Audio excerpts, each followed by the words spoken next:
سابق وزیر اعظم عمران خان نے Lahore high court Rawalpindi bench میں الیکشن کمیشن کے خلاف توہین عدالت کی درخواست دائر کر دی ہے۔ مزید تفصیلات حاصل کریں گے ڈان نیوز کے نمائندے عمر مہتاب بڑنی سے۔ جی عمر مہتاب، بتائے گئے درخواست میں کیا موقف اختیار کیا گیا ہے؟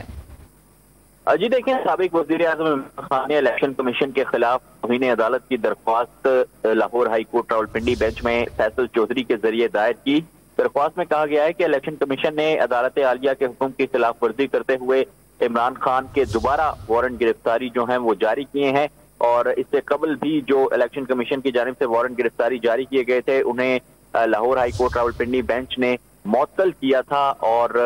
جو نوٹسز ہیں وہ الیکشن کمیشن کو جاری کیے گئے تھے، لیکن الیکشن کمیشن نے جو ہے وہ دوبارہ یہ وارنٹ گرفتاری جاری کیے ہیں۔ درخواست میں الیکشن کمیشن کے جو 4 ممبران ہیں، نثار احمد، شاہ محمد، بابر حسن، اکرام اللہ، ان کو فریق بنایا گیا ہے، اور عدالت سے درخواست کی گئی ہے کہ ان چاروں کے خلاف جو توہین عدالت کی کارروائی ہے اس کا آغاز کیا جائے، اور ان کو توہین عدالت کے تحت جو ہے جیل بھی بھیجا جائے اور ان کو سزا بھی سنائی جائے۔ جی، الیکشن کمیشن کے خلاف توہین عدالت کی درخواست دائر کی گئی ہے، اور درخواست میں یہ موقف اپنایا گیا ہے کہ الیکشن کمیشن نے عدالت عالیہ کے حکم کی خلاف ورزی کی۔ تفصیلات بتا رہے تھے عمر مہتاب بڑنی، بہت شکریہ آپ کا۔